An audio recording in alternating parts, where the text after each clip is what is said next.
የነብዩ ጩፋን በጠይቀው የተሾመበት ወረቀት የለውም። ምክንያቱም ተደብድቦ ነው እኮ የተባረረው። ከሶዶ ከተማ የመቱት ነው ያባረሩት። ምክንያቱም አሰተኛ ነብይ ነው ብለው እዛ ያሉ ደግሞ ካውንስሎቹ አሉና ነቢያትን የማይቀበሉ አዩ ጩፋ ሚስተር ላጋለጥ መጣው። አዩ ጩፋና እኔ የምንተዋወቀው ናይጄሪያ ሲቲ የምትባል ቦታ ላይ ነው። ሲቲ የምትባለው ቦታ የጠንቋዮች መንደር ነው። አስማት የሚሰራበት ቦታ ነው። በአሁኑ ሰዓት እየሰማን እንደምንገኘው ከሆነ በዛሬው ዕለት በአዲስ አበባ ጎዳናዎች ላይ የወጡ የፕሮቴስታንት እምነት ተከታዮች በነብዩ ጩፋ ላይ ያላቸውን ተቃውሞ በይፋ አሰምተዋል። ሰልፈኞቹ እዩ ጩፋ የፕሮቴስታንት አማኞችን አይወክልም ያሉ ሲሆን ግለሰቡ በአስቸኳይ በሕግ ቁጥጥር ስር እንዲውል ጠይቀዋል። የዛሬው ተቃውሞ መነሻ የሆነው በቅርቡ ከነብዩ ጩፋ ጋር በተያያዘ የተከሰተውና የአንድን ግለሰብ ሕይወት የቀጠፈው አሳዛኝ ክስተት መሆኑን ለማወቅ ተችሏል። ተቃውሞውን ያሰሙት የፕሮቴስታንት አማኞች የእዩ ጩፋ ተግባራት የእምነታቸውን መሠረታዊ መርሆዎች የሚጻረሩና በክርስቶስ ስም የሚነገድ የማጭበርበር ሥራ ነው ሲሉ ወቅሰዋል። ሰልፈኞቹ እዩ ጩፋ ዘራፊና አጭበርባሪ ነው፣ በእምነት ስም የሚደረግ የሕይወት ማጥፋት ይቁም እና የፕሮቴስታንት ማኅበረሰብን ስም የሚያጠፋ ተግባርን እንቃወማለን የሚሉ መፈክሮችን ይዘው ታይተዋል። ከተቃውሞው ተሳታፊዎች መካከል አንዳንዶቹ የእዩ ጩፋና መሰል ግለሰቦች ድርጊት በእውነተኛው የክርስትና እምነት ላይ ጥላሸት የሚቀባና ሕዝቡን ለእምነት ጥርጣሬ የሚዳርግ ነው ሲሉ ስጋታቸውን ገልጸዋል።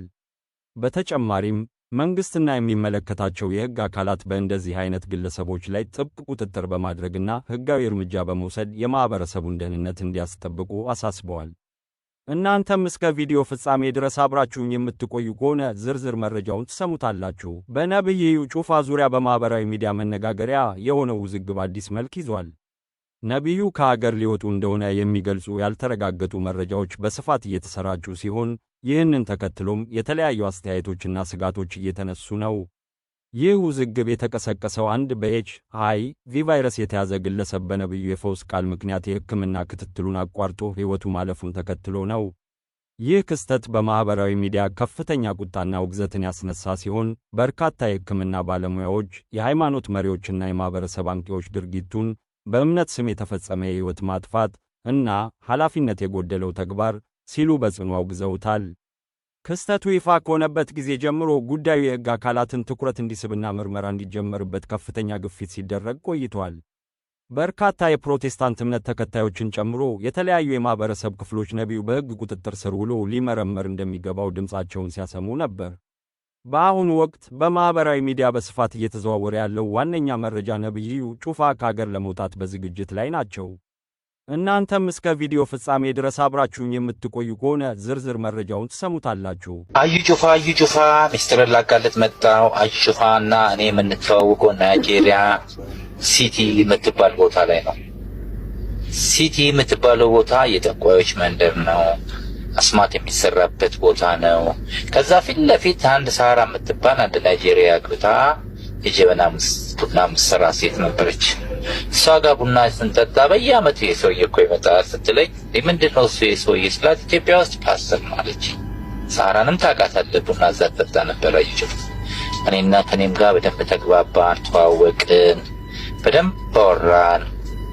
አየችው በየዓመቱ እየሄድክ አውራጣት ላይ በጭንቅላት እየተገለበጥክ ሰማይ አውራጣት ላይ የምትሰጠው ለሰይጣን ግብር ደም እያፈሰስክ ይሄንን ማናቅ እንዳይመስላል። ጁፋኔ በጥልቅ አውቃለሁ፣ ቅርብ ጓደኛዬ ነህ፣ በደንብ እንተዋወቃለን፣ ለረጅም ጊዜ አብረን ቆይተናል። ስትመላለስ ሁለት አግኝተኸኛል እዛ ቤት ግብር ለመገበር ስትመጣ ጁፋ በየቸርች በራፍ ላይ መግቢያው ላይ የምትቀብረውን እየተሰጠ አመድ የሚመስል ነገር ይዘህ ስትመጣ ሁሉ ነው ያውቃለሁ። ጁፋ ይብቃ፣ ኢትዮጵያን ሕዝብ ማታለል ይብቃ። አስማት ነው እየሰራ ያለው፣ ያንተ ካራቴ አስማት ነው። ስለዚህ ኢትዮጵያ ኢየሱስ ኢየሱስ ኢየሱስ እያልክ በስሜ ይመጣል ይላል መጽሐፍ ቅዱስ። ከስሙ ከመጣ አንዱ ኃጥአኑ አንተ ነህ፣ ጻድቅም አይደለም። ይጭፋ ኃጢአተኛ ነህ። በቃ ይብቃ። የኢትዮጵያን ሕዝብ ማጭበርበር ይብቃ። በዛሬው ዕለት በአዲስ አበባ ጎዳናዎች ላይ የወጡ የፕሮቴስታንት እምነት ተከታዮች በነብዩ ጩፋ ላይ ያላቸውን ተቃውሞ በይፋ አሰምተዋል። ሰልፈኞቹ እዩ ጩፋ የፕሮቴስታንት አማኞችን አይወክልም ያሉ ሲሆን ግለሰቡ በአስቸኳይ በሕግ ቁጥጥር ስር እንዲውል ጠይቀዋል። የዛሬው ተቃውሞ መነሻ የሆነው በቅርቡ ከነብዩ ኢዩ ጩፋ ጋር በተያያዘ የተከሰተውና የአንድን ግለሰብ ሕይወት የቀጠፈው አሳዛኝ ክስተት መሆኑን ለማወቅ ተችሏል። ተቃውሞውን ያሰሙት የፕሮቴስታንት አማኞች የኢዩ ጩፋ ተግባራት የእምነታቸውን መሠረታዊ መርሆዎች የሚጻረሩና በክርስቶስ ስም የሚነገድ የማጭበርበር ሥራ ነው ሲሉ ወቅሰዋል። ሰልፈኞቹ ኢዩ ጩፋ ዘራፊና አጭበርባሪ ነው፣ በእምነት ስም የሚደረግ የሕይወት ማጥፋት ይቁም እና የፕሮቴስታንት ማኅበረሰብን ስም የሚያጠፋ ተግባርን እንቃወማለን የሚሉ መፈክሮችን ይዘው ታይተዋል። ነብዩ ኢዩ ጩፋን ብትጠይቀው የተሾመበት ወረቀት የለውም። ምክንያቱም ተደብድቦ ነው እኮ የተባረረው። ከሶዶ ከተማ የመቱት ነው ያባረሩት። ምክንያቱም ሐሰተኛ ነብይ ነው ብለው እዛ ያሉ ደግሞ ካውንስሎቹ አሉና ነቢያትን የማይቀበሉ የዛን ሰዓት እውነት ለመናገር ኢዩ ጩፋ እንዲህ ፌመስ አልሆነም።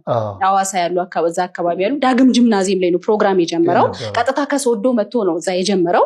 እዛ ነበር የሚያገለግል እና እንደውም በዛን ሰዓት እሱ የሚያገለግለው አገልግሎት እግር ያረዝማል፣ አጫጭሮች ነው እያለ እግር ያረዝማል። እንደዚህ አይነት የአስማታዊ ነገሮች ማለት ነውና አስማታዊ ነገሮች ስትይ ምን ገጠመኝ መሰለኝ የሚኖርበት ቤት መጥቶ የነገረኝ ነው። ልጁ አቢ ይባላልና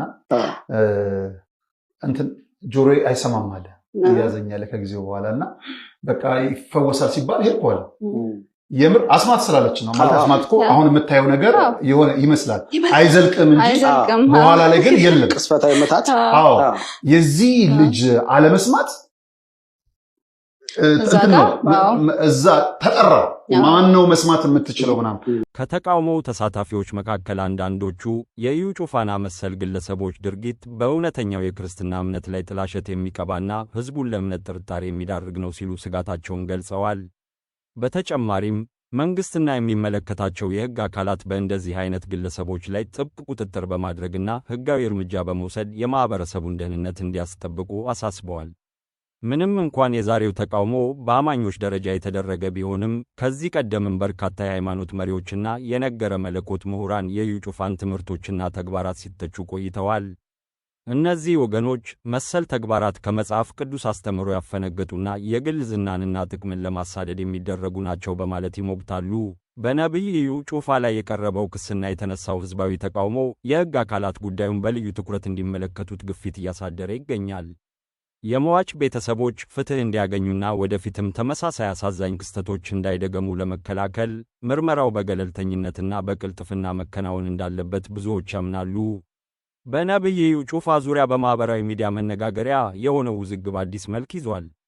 ነቢዩ ከአገር ሊወጡ እንደሆነ የሚገልጹ ያልተረጋገጡ መረጃዎች በስፋት እየተሰራጩ ሲሆን ይህንን ተከትሎም የተለያዩ አስተያየቶችና ስጋቶች እየተነሱ ነው። ይህ ውዝግብ የተቀሰቀሰው አንድ በኤች.አይ.ቪ ቫይረስ የተያዘ ግለሰብ በነብዩ የፈውስ ቃል ምክንያት የሕክምና ክትትሉን አቋርጦ ሕይወቱ ማለፉን ተከትሎ ነው።